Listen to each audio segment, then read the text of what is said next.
OET Reading Part C can be quite challenging. So in this video, Jay is going to show you the best way to solve these questions. Remember to subscribe to this channel for more OET test preparation videos. Let's get into it.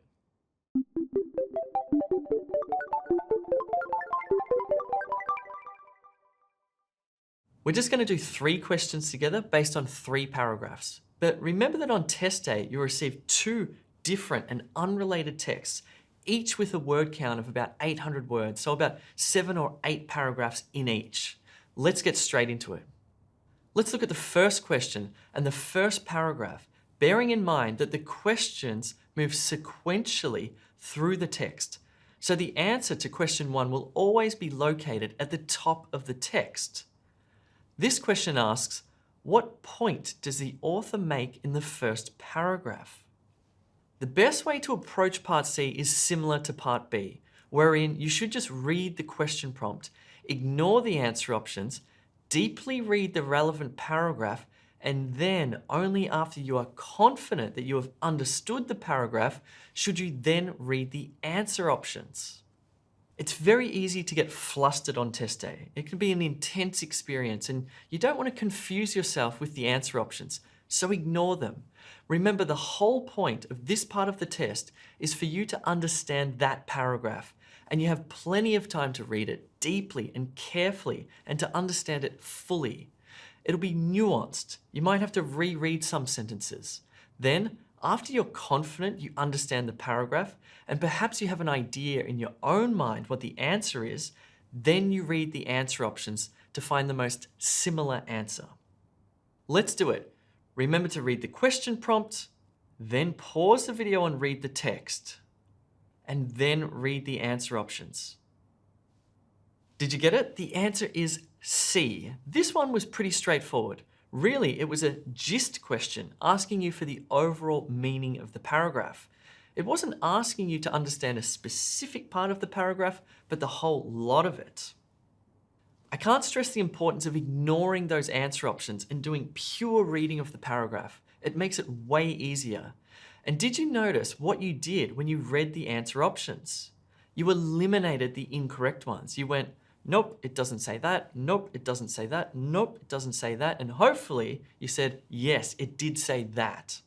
This process of elimination is critical and helps improve the probability of selecting the correct answer. It's important to understand that reading Part C focuses on viewpoints of the writer or viewpoints of others that are reported by the writer. In other words, you'll mainly be reading for the writer's opinion or attitude or a specific detail. Let's do this question now.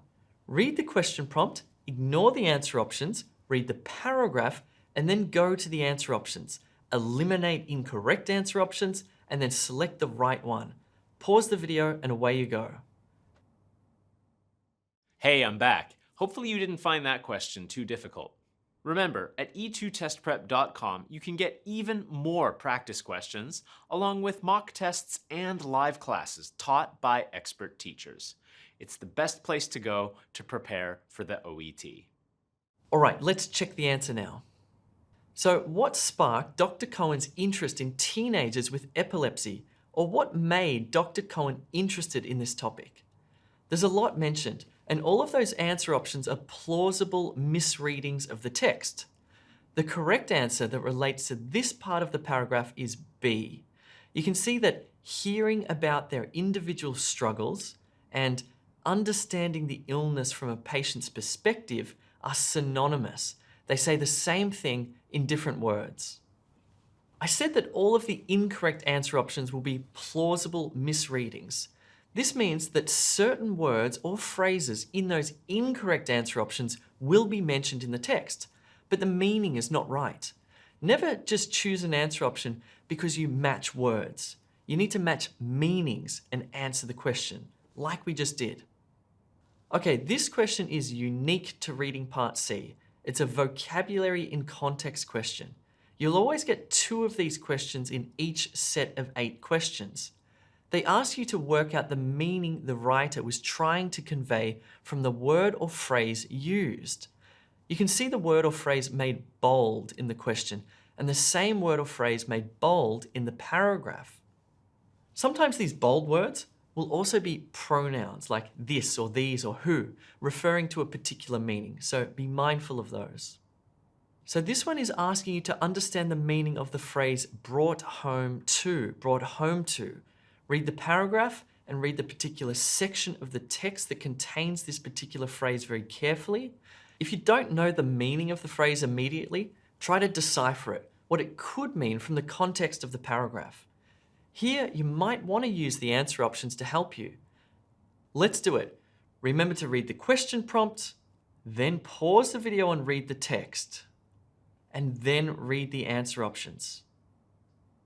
Did you get it? Let's check the answer.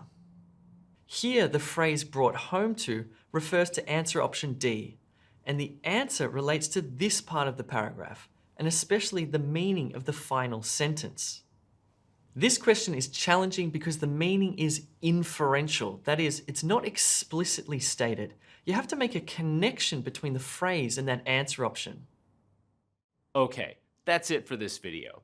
Remember that Reading Part C questions primarily focus on the writer's viewpoint, and you'll always get 2 vocab type questions. Always read the paragraph carefully and select your answer after eliminating the ones that don't work. Remember, if you're needing more help, sign up to e2testprep.com for high-quality OET test preparation materials.